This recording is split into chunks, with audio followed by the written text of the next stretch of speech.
We've been called the next great city in Texas. A city of builders, innovators, doers, launching toward the future.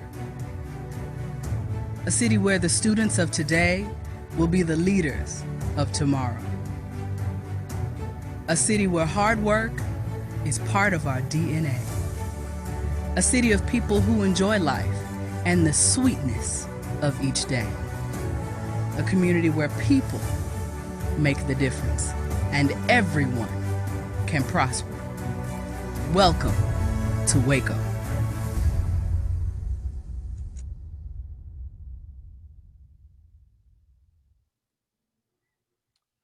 Well, good afternoon. Hey guys, my name is Rick Tullis and I am the current chair of the Greater Waco Chamber of Commerce, and it's my pleasure to be co-hosting this event today, the State of the State 2020. We're doing it virtual style this year. And also I'll be joined in a little bit by Matt Metters, the Chamber President and CEO, and we have got an incredible program for you guys today.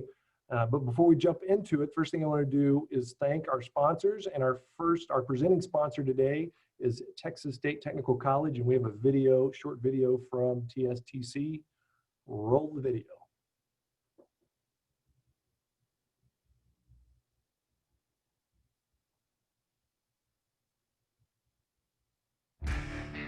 We didn't expect to be where we are today, but Texans are tough. And it's time to move and recover. At TSTC, we will help rebuild Texas, one skilled technician at a time. TSTC has the assistance to help you today to get where you need to be tomorrow, so that together we are stronger than ever. So big thanks to TSTC for being our presenting sponsor, and just a big thanks for what they do for our community. I know there's many businesses that really depend on them to create the next generation of team members, so very thankful. We also want to thank our other sponsors. We've got our gold sponsors today are Baylor University and Chaparral Insulation. Our silver sponsors are Allen Samuels, Dodge, Chrysler, Jeep, Ram, Fiat, and American Bank. Ascension Providence, Baylor Scott and White Hillcrest, Extraco Banks, JRBT, and McLennan Community College. Our bronze sponsors are Atmos Energy, Capstone Mechanical, and Redwoods Incorporated.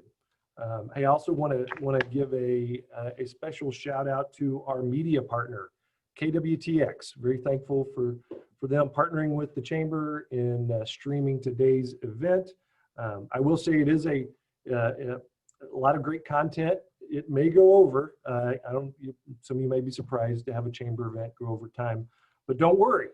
This is all going to be posted on the Chamber's YouTube channel for viewing later on, either if you want to catch the extra content or you just want to review or send people to go watch it. So the Chamber YouTube channel will contain these events. And today, and I'm about to introduce our group, but man, we're going to get to hear from some great people that include State Senator Brian Birdwell, State Representative Doc Anderson, State Representative Kacal, and then also former U.S. Secretary Margaret Spellings, who is also the President and CEO of the Texas 2036. All right, so let me, I'll introduce the speakers, and then we're going to, I'll turn it over to Matt so he can grill them with some really hard questions, see if we can make them sweat over a Zoom call. So first off, we have Senator Brian Birdwell. Senator Birdwell is a native Texan, lifelong conservative, representing the citizens of Texas State Senate District 22.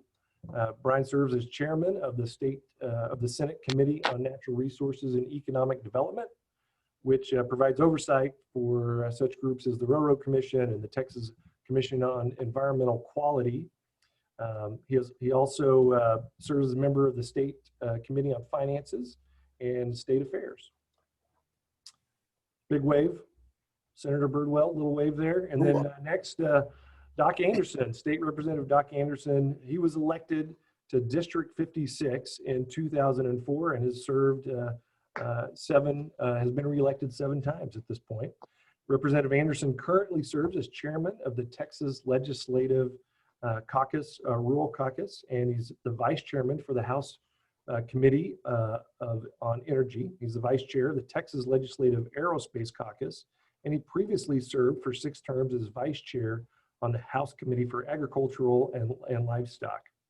In addition, Doc is a member of the Texas Conservative Coalition Research Institute, and he serves on the State Agricultural Rural Leaders Organization. And then last, we've got Kacal, State Representative Kacal is a longtime resident of Brazos County, and he was first elected in 2012 to the Texas House to serve District 12. The district comprises Falls County, Limestone, Robertson, and portions of Brazos and McLennan County. During the most recent legislative session, Kyle was appointed to the House Committee on Environmental Regulation, as well as Cultural Recreation and Tourism Committee. Whew. Okay, guys. Hey, we got a lot going on today, so we're going to keep the pace moving pretty fast. And I know Matt's gonna throw some hard balls at you. So get ready. Get in the batter's box. Here they come. Matt, it's all yours. All right, Mr. Chairman, thank you so much. Gentlemen, we're so pleased to have you with us today. I think that Rick may have overlooked mentioning TFNB as a silver sponsor a few minutes ago. If I'm wrong, I apologize. TFNB gets another shout out, but I think we may have overlooked them. So I want to make sure that we give them a shout out today as well. In a few minutes, I'm also going to have the distinct pleasure to introduce Margaret Spellings. I know Margaret just joined, and she's going to be talking to us here in just a little bit. But before we do that, we have our legislators in front of us. And gentlemen, again, it's a great pleasure to have you here. So let's jump into the questions. The comptroller is projecting a budget shortfall of $4.1 billion. The budget writing process is going to be even more challenging. Senator Birdwell, you sit on the Senate Finance Committee. What will be your highest priority sitting on that committee this session? Well, first is we always have to have a balanced budget, Matt. So while that is not listed as a priority, it is a requirement. Within that context, though, as always, the TEG, the equalization grant dollars, Baylor overwhelmingly is the highest density private university that uses those funds. But it also goes, I've got 2 other private universities in the district that apply for those. But again, Baylor overwhelmingly uses not a majority of those, but a big chunk of it. So we want to continue that. Now, at what level will it continue? That's a different guess. But having TEG continue. The other thing is TSTC's formulaic structure. I believe it was in the 2017 session we had a pretty flat budget that basically stayed at where it was in the previous year. And in doing so, TSTC was shorted based upon the formulaic agreement that the state had made. That sets a terrible precedent that the state agrees to do something that's results-based, because TSTC does some great work throughout the state, and then to withdraw from that obligation that the state had signed up with TSTC for.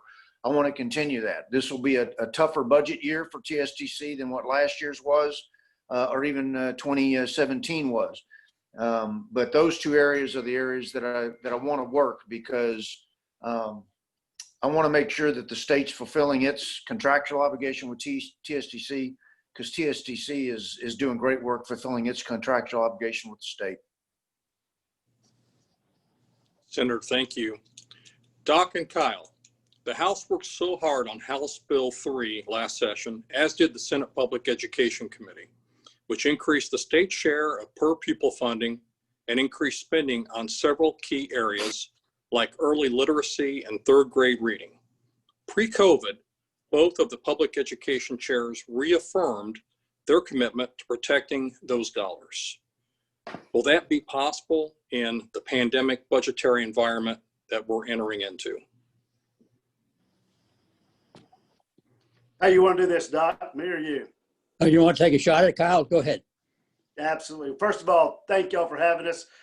Wish we were live in Waco today, and under the circumstances, I guess is the best we can do. Matt, to answer your question, when you have a commitment from the Senate and the House to continue that funding, I think that's going to be a top priority. Education is one thing that will get us out of this mess. One, two, obviously we've got to look at sales tax and our energy sector to help make that happen. Senator Birdwell hit the nail on the head when he said the priority is going to be balance this budget. How are we going to get there? We don't know what session's going to look like. From the House side, we're at a disadvantage. We don't have leadership in position, and we don't know who's going to be head of the House Appropriations Committee at this time. Gio, our chairman now, has done an outstanding job and will continue to. But from my perspective, it's also going to be watching these students in rural America, rural Texas, that they don't get further behind. And I want to applaud Doc Anderson and his continued support and pushing on rural broadband, because that's going to be the key to making sure how we educate these kids in rural Texas is always a priority. So I think from the House to the Senate, our priority and our focus will be on making sure HB3 is funded. How we get there, obviously the Economic Stabilization Fund will be a part of that at some level. Doc? Thank you, Kyle. Thank you, Kyle. I appreciate that. And I want to agree there that I talked to Chairman Huberty, and he has assured me that they are trying to maintain the funding as we had put forward last session with HB3, and looking for some federal match funding, and they'll be making some policy statements in the next day or two with some of the things that they're talking about. They may have to extend the mix with schools where it is currently, with the part of them virtual and part of them in person. And those are some of the things. It's important to realize that we're going to be working on the fly, so to speak. That is, we'll have to adjust to circumstances as we see them going forward. But and I wanted to say just quickly I agree with Senator Birdwell that it's a imperative that we maintain the funding for TSTC and the outstanding program they have, and Baylor tuition assistant grants. Baylor has been the main beneficiary of that over the years. We need to make sure that goes forward. Doc, thank you. So we mentioned broadband just a minute ago, and Doc, you've really worked very, very hard on expanding broadband access. There's probably now it's more important than ever before with so many Texas learning and working virtually. What can the legislature do to continue to expand broadband access? Well, we're at an advantage this go around because everybody understands what we're talking about. The COVID-19 battle has unmasked, if you would, the need for broadband, particularly with the education, with the virtual learning, with the healthcare issue, trying to make sure that we take care of folks in rural Texas, with businesses that have to share with some of the other uses in rural Texas. We're going to have a real push this go around. I think we will have a lot more people on board, understanding the needs, and specifically, the governor had formed the Broadband Council. They're going to have a report out on the 1st of November. We'll be looking at that. We've actually visited with that council on some of the issues we need to, I think that would be important.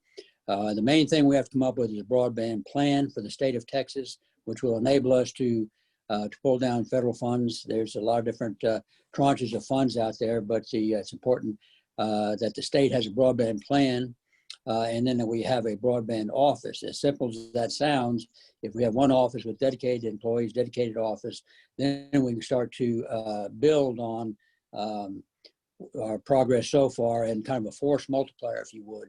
And so we need to get those two things accomplished this session for sure. And then we can start to pull down some of the resources and hopefully go further in getting that last mile so that folks in rural Texas can have access to. It's important to have high speed, it's important to have affordable, and it's important to have reliable.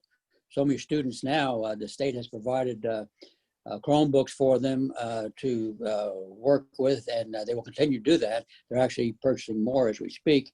But if they don't have reliable access, or if you have one or two students that, if mom gets on there, well, the student can't, and vice versa. And so having the access, high speed, reliable, and affordable is our goal. Great. Doc, thank you. Kyle, Brian, would you like to add anything?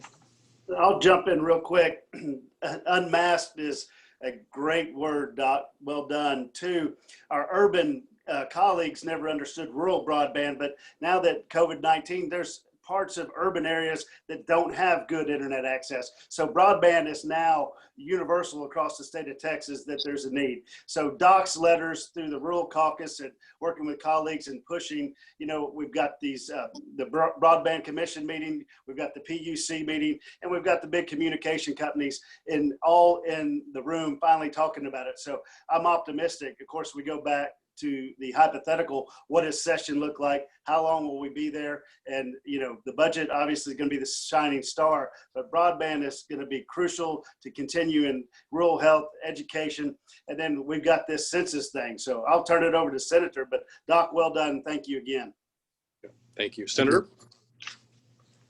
Senator, we can't hear you. You're on mute. I'm sorry. Perfect. My dogs are in the house. I just put them out, so I'm trying to make sure that I don't, get too much background noise. Not a lot to add that Doc and Kyle have not already covered. Senator Nichols, our East Texas senator from out east in Jacksonville, is heading up the Senate's broadband efforts. And exactly as Kyle and Doc have said, some of those urban areas, when all the students are remotely learning and everybody logs in at 8 o'clock, you determine real quickly how much you need broadband internet. With the normal demand for access is cyclic with class, and so having that ability in rural Texas is very important. And Senator Nichols is heading up the Senate side of the body to do just that. Thank you. The future of Texas depends on a skilled and dynamic workforce, and a skilled and dynamic workforce begins with Texas students. The 60 by 30 Texas plan laid out several goals for the state to become one of the highest achieving states in the country. Representative Kacal, how do you think the pandemic has affected that progress? Well, obviously it's going to put a little bump or, a little slowdown, because everything we're talking about is funding and getting there, but as we continue to live in the greatest state in the union, we're going to be focused on making sure that the 60-30 is achieved, and we've got a little time. I think we will be resilient and bounce back. We got to get this economy opened up, but we've touched on all the issues that will affect this: sales tax, the energy sector, our funds in, and how we're going to meet. And I think Senator said it best. We need to get over there in January, and I want to make a clear point that the three of us signed up for this job. We're ready to get to Austin and go to work. We just don't know if that looks like a 140-day session or some abbreviated twin cousin of it, but I'm ready to get to Austin. We've been on the bench a little bit the last couple of weeks, and it's time to get over there and take care of it. We've got to get this election done, and 60-30 was a great opportunity, and we're going to follow through with that. I have no doubt. Kyle, thank you. Senator Birdwell, last session there was a huge focus on property tax, and progress was made in regards to transparency and reforms. Where do we go from here? Is there opportunity for relief through appraisal reform? I believe so. I think I would phrase the question a little differently, Matt, and that's the opportunity for the citizenry and local folks to control their property taxes. The challenge on the appraisal side, I think everything that we've done on the rate side, I don't know that there's anything more to do. There might be, but what I've been looking at on the appraisal side is the difficulty, and I don't want to get so granular here that I filibuster. There's some historical context I could provide, but we don't have the ability to do that. The bottom line, I'll give you a quick example. In Tarrant County, I have a portion of Tarrant County, but in Tarrant County, there are nearly 100 taxing entities that are part of nominations and voting for who sits on the appraisal district board of directors.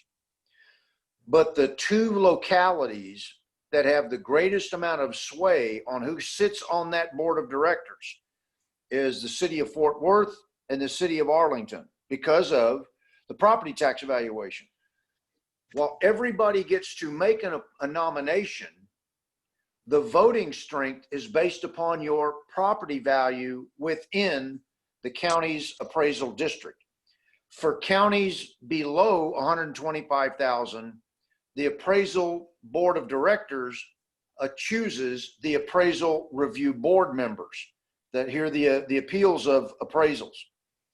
For counties above that, the district judge, that is the administrative judge, makes that appointments. And that's where McLennan County is, because of that threshold.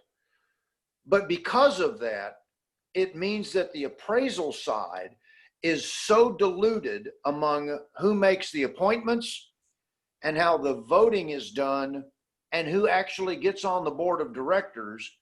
It creates an impression and an image in the minds of the voters that it's the taxing authorities that, though not explicitly, they are implicitly in charge of the appraisals. There are some things that we might also consider. In fact, Mr. Pierce over at Pierce Real Estate sent me a letter that I got Saturday. I've got to respond to Dennis, but there's some things he sent me that I've got to consider. But the equation, both sides of the seesaw, you've got the rate setting on one side and the appraisal on the other. And what's been missing from both sides up until last session with the rate setting of the taxpayers having the ability to be engaged sooner because of the lowering of the threshold of rollback rate, we've got to put that same engagement. I can't lower your taxes.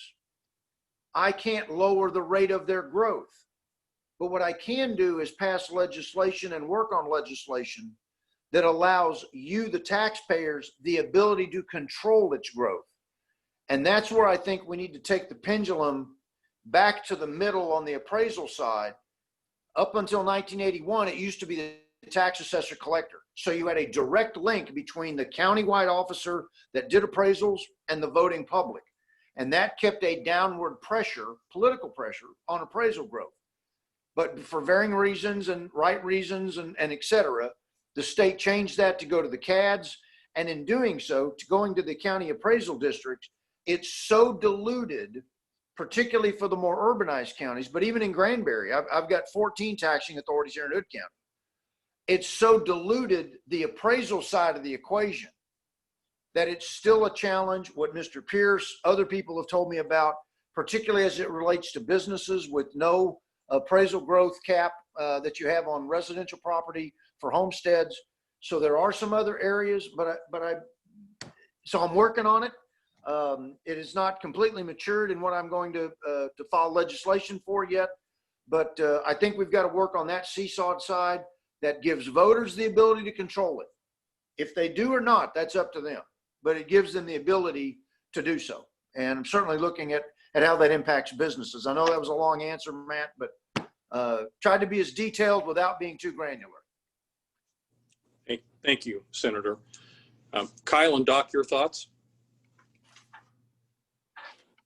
Well, I agree with the senator that that we need to get the voter more engaged in the process so that there's some accountability in that rationale. What he was saying was that he can't change from the legislature. We can't set the rate. That's done locally, and the same on appraisals. And so the closer that is to the voting public, the better off we are. It's very difficult to try and attain that goal. We made some progress last session, and we'll see how that comes along going into 2021. But that's an important part to try and help control the rate of growth of the appraisals.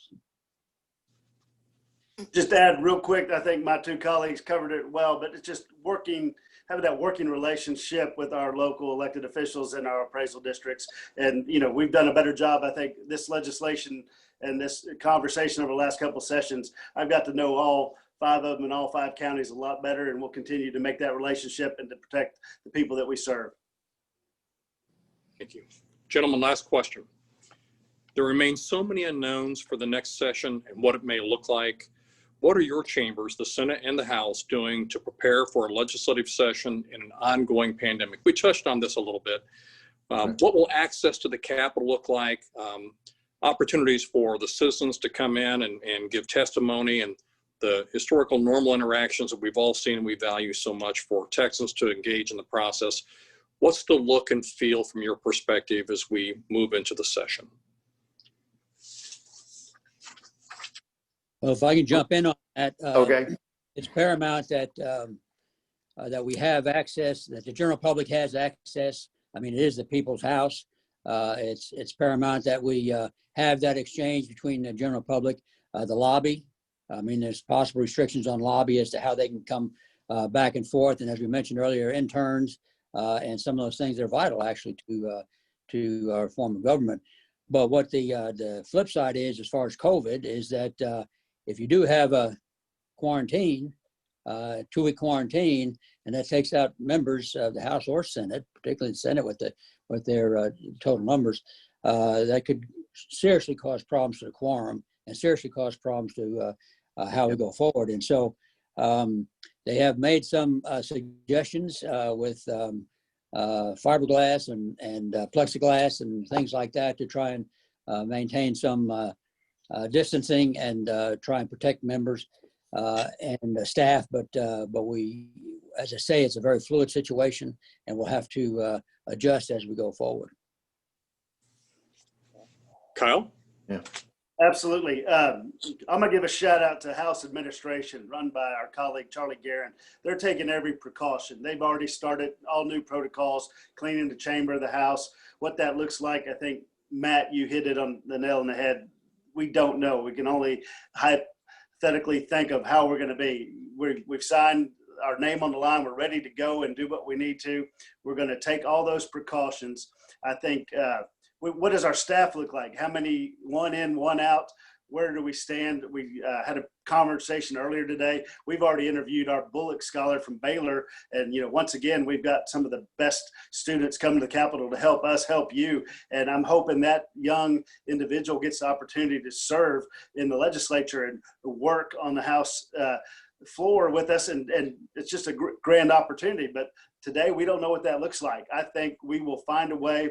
We're resilient, we're smarter, we're going to find a way to get the public engaged, and I hope session goes on as normal, 140 days, and we get through there. There will be some changes, and I think we'll be able to adapt. I don't know if we necessarily need 800 people in our office every day, but they'll find a way. If the weather holds, I think we could hold session out on the Capitol grounds. It'd be beautiful, kind of like recess in elementary school. But we'll find a way to get it done. The state's business is too important, and we've got the right people in the right spots that will find a way to make session work and keep this great state running. Kyle, thank you. Brian, last word. Sure. The Senate has a different dynamic because it's an ant farm over on the House side. So they're already in close quarters combat. We at least have some standoff range in the Senate, if you don't mind the military analogies, Matt. But true, that we're giving an answer today on September 29th, and there's still a lot of the situation to develop. Our chair, Senator Hughes of Senate administration, is doing similar. There will be some things as it relates to cleanliness and sanitation and the like. I do know that Governor Patrick has expressed interest in reducing the size of some of the committees. My committee's 11 people. I think that's going to come down some. Finance might actually reduce. I don't think, but there are some internal things that we can do. Look, the right to redress of grievance in the First Amendment and then in Article 1 of the state constitution is imperative. So whether that's by text, by Zoom, by email, some of the things that we're doing now, it'll make our time management a challenge. It also means too, Matt, that Doc mentioned it about quorum. There may be constraints on, Waco Day, McLennan Day, Waxahachie Day, all those things. But there also may be restrictions on us joining you at a dinner down on, Congress.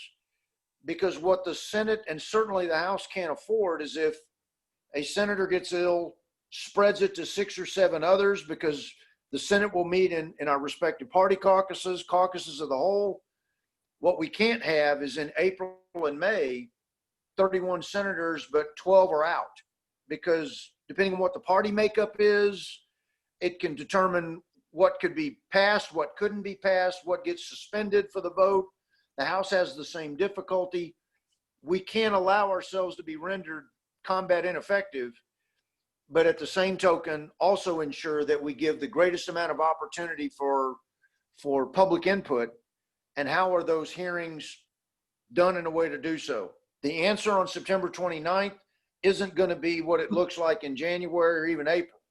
So there's still a lot yet to be determined, but it will make for a more difficult, challenging session. Well, gentlemen, thank you for being with us today. We really appreciate your service to our state. We really appreciate your service to us.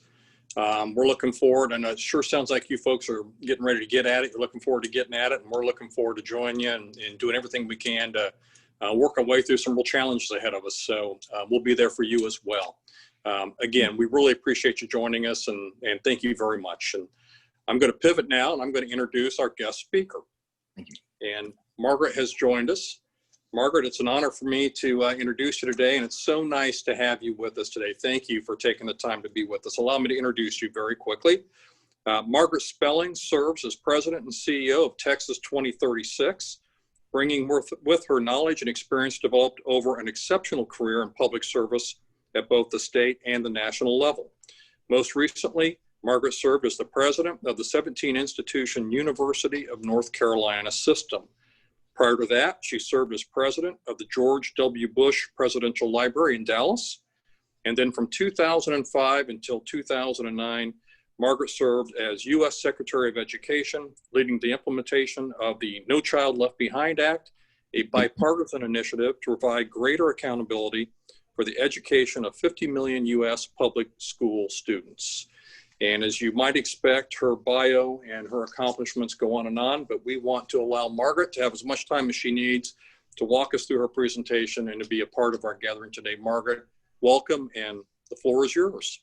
Thank you, Matt, and thank you all my chamber comrades and colleagues.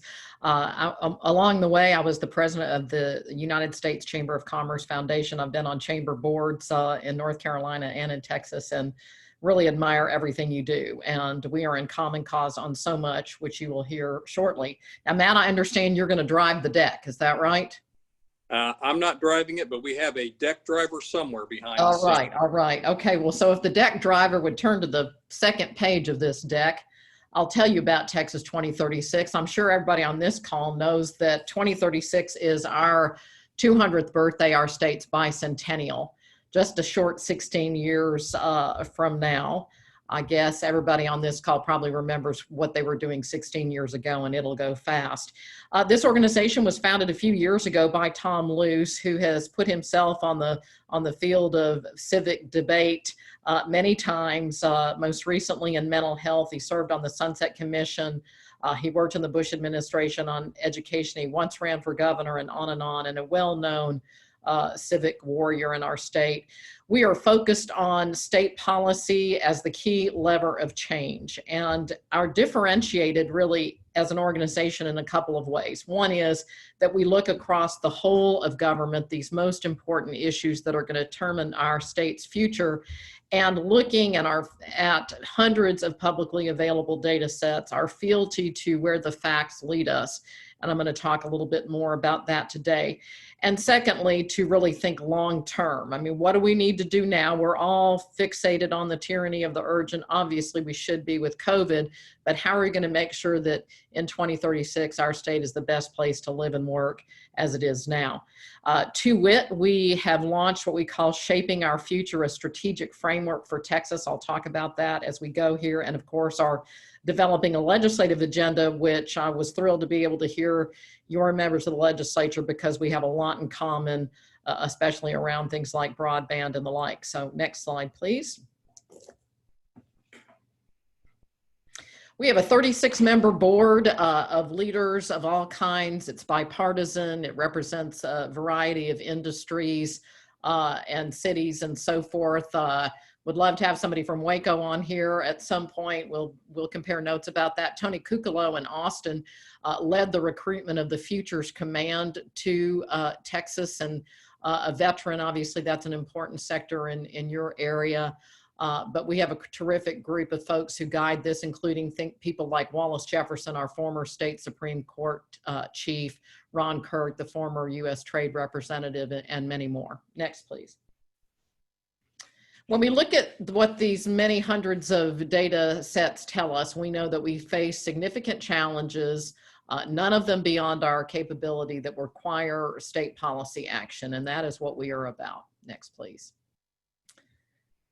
And we know we are a big state today, 29 million people, and growing at least another 10 million people by 2036. I'm sure you all are paying attention. Even in the COVID era, we wouldn't want to be anywhere but Texas. You know, people are still relocating from California and other places in the West and the Northeast that are higher taxing, that thwart a lot of innovation and so forth. And so we're still highly attractive.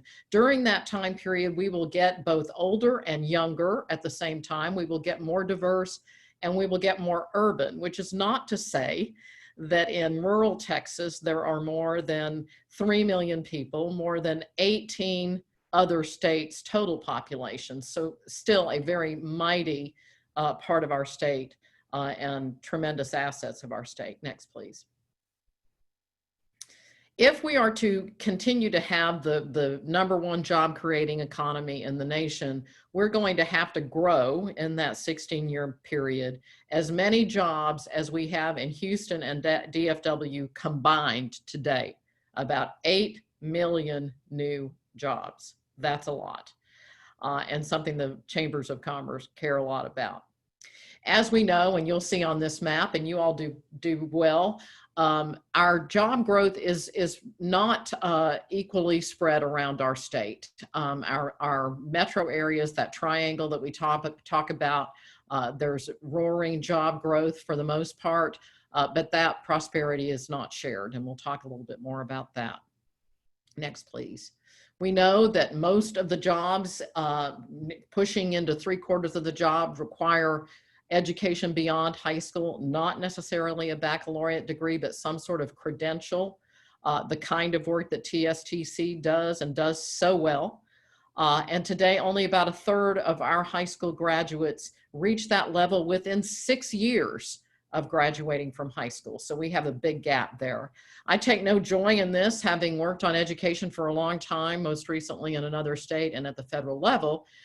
But Texas, we were once in the mid-30s on reading attainment and now have fallen to the mid to low 40s. That's why the legislature pulled up and made those investments in House Bill 3. Those were just starting to take hold, those reforms. That's certainly going to be a major issue in the legislative session, and I hope we will hang on to those programs and those investments. But we were going the wrong direction for about 10 years. Next, please. We know we as a state and we as individuals spend a good bit of money on healthcare. We know that. And frankly, our outcomes are pretty poor. We lead the nation in the number of uninsured adults and children, both in percentage terms and in raw numbers. You see those numbers there on the right-hand side: maternal mortality, diabetes, obesity, etc. One place where we do fairly well is cancer. MD Anderson and the healthcare infrastructure that we have around the state is an important part of that good news. But mostly we spend a lot and we do poorly.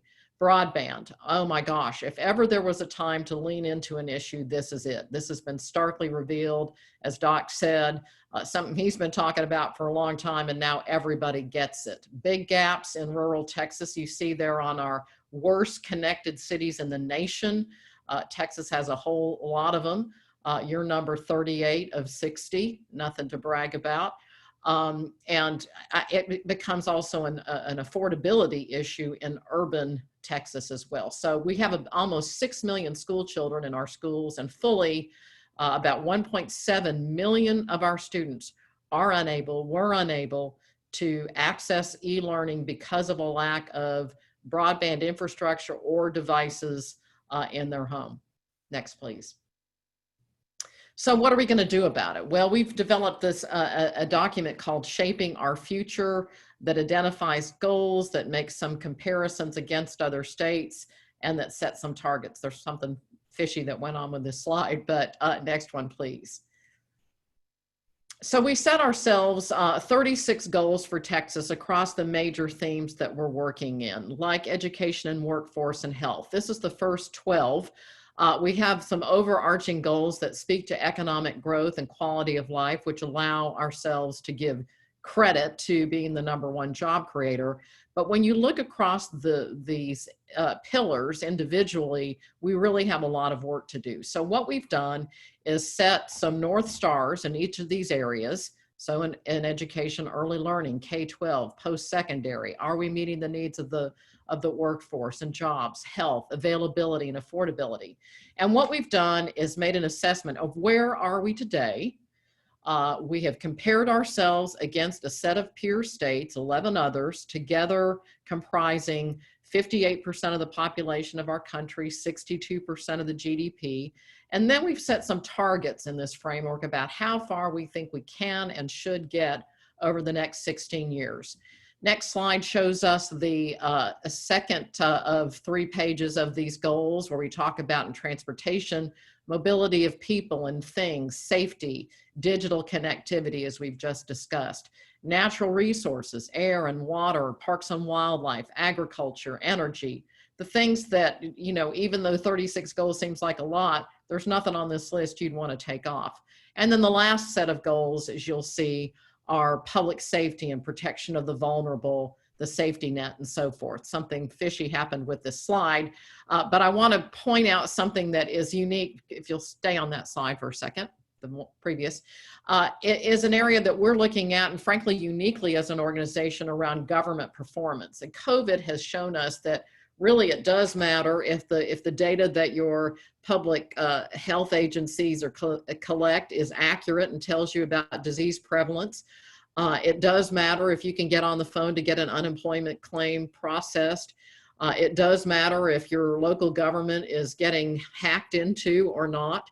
And then I want to light on this number 34, something we call aligned accountability, which is a bit of a euphemism for how well our state works with its own actors in cities and counties and hospital districts and utility districts and on and on.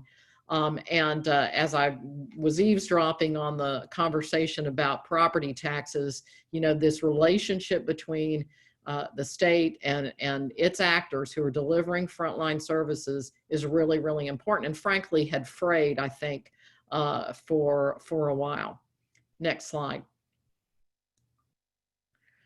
When we looked at the other states, who do we compete with for business? Who are we trying to best when we, you know, try to recruit a Tesla or a Chuck Schwab or a Futures Command or whatever? And these are the states. They are red and blue. Income taxers are not geographically diverse, as you see. You can make an argument for some of the others, but these, in working with Boston Consulting Group, this is the set that we compete with for business, for talent, and that have size and scale as we do. Next, please. So when we look at how we compare in this space race sort of idea, we looked across these domains, and it's a mixed bag. You know, we're right in the middle on quality of life. We are dead last, number 12 of 12 on early literacy. Again, this is why the legislature took action, but we haven't moved the needle yet. We fare poorly on health, with last or near last on measures. Last or near last on some infrastructure indicators like broadband. Texas has more roads than any state in the nation, so we're big and we have lots to invest in. Natural resources, this is a place where we are leaders in energy production. Obviously, a big part of our nation's energy independence is because of Texas, as you know. Justice and safety, nothing to write home about, and dead last in voter turnout. So we have work to do. Next, please. When we look at, and may I say that our 300 plus publicly available data sets, where possible, are all available to a county level. And so you can drill in and compare your county with your neighbor, your county with, you know, El Paso County, whatever, so that you can set up your own space race and see how you're doing and how you are as a competitor. And I know this is the sorts of things that the Chamber of Commerce certainly looks at. So when we look at education, you know, I would say you're sort of in the middle of the pack, pretty decent on high school graduation. Know that median household income in Texas is $53,000 for a family of 4. You're slightly under that.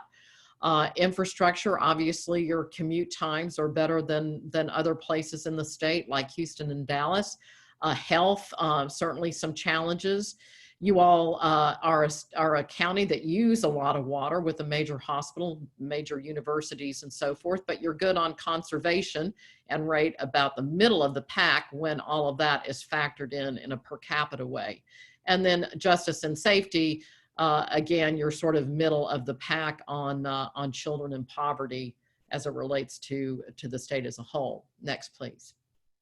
All of that is to say we have work to do, but first we have to get smart about where we are and, as I like to say, build civic demand with our populations, our employees, our employers about where we stand and what it will take to continue to have Texas thrive. So we created at the request of the governor's strike force to reopen Texas, a COVID dashboard, which I commend to you, get on our website, which yes, has all the health data that you would expect, but also has unemployment claims and business closure data, and we're posting the school information as well. So it allows you to see how you're doing relative to others in a very complete way. Next, please.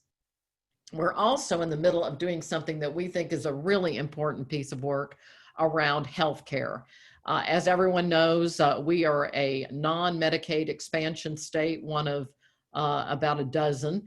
And so as the implications of that get felt in our state, is it time for us to look at either that or expanding various waivers? We have enjoyed some federal waivers from the government around the ACA, also known as Obamacare, as well as an 1115 waiver. I'll spare you the technicalities, but what we're doing is looking at what would the data tell us about the implications of dialing these various dials up and back and what it might mean to Texas in terms of drawing federal dollars either in a 60-40 match or a 90-10 match and the like. So we'll be preparing that in advance of the legislative session so that our policymakers can take a look at that as well.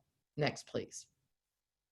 When we look at developing our legislative agenda, and I'm sure this is the sort of thing you look at as well, we want to make sure that in the name of equity, which is very much before us these days, you know, have we set the table for all Texans to enjoy success and prosperity? We know that that's a virtuous cycle that when our neighbors are educated, they're healthier. When they're educated and healthier, they create businesses and create opportunity for others and the like. We are data informed, we are bipartisan, and we are going to work over the long haul in an incremental way to make sure these improvements are made. And as I say, we'll be flagging, do we have that aligned accountability between the state and cities and counties and its own other governmental bodies, school districts, and the like. So the focus areas for our legislative agenda, of course, are education and workforce, with many hundreds of thousands of Texans out of work. We need to do a much better job of that. Broadband, absolutely. And we'll be able to build a mighty coalition with educators and the health community, as well as with the business community. Government performance, we've all seen, you know, it matters how well your government works. $250 billion enterprise we call Texas. Do we have the right data systems? Do we have the right people in government? Do we have the right modern management systems that you would have that are best in class? And then, of course, health and healthcare, which is right before us every day with COVID. Next, please. So how can we work together? As I hope you see, we have a lot in common.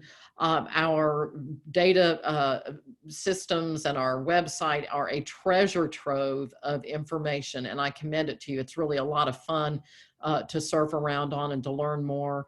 And we continue to develop scholarship, to develop data, and to help build that civic demand for the future of Texas. So I will pause there, Matt, and open the floor for questions or comments or advice. And thank you for the opportunity to be with you all today.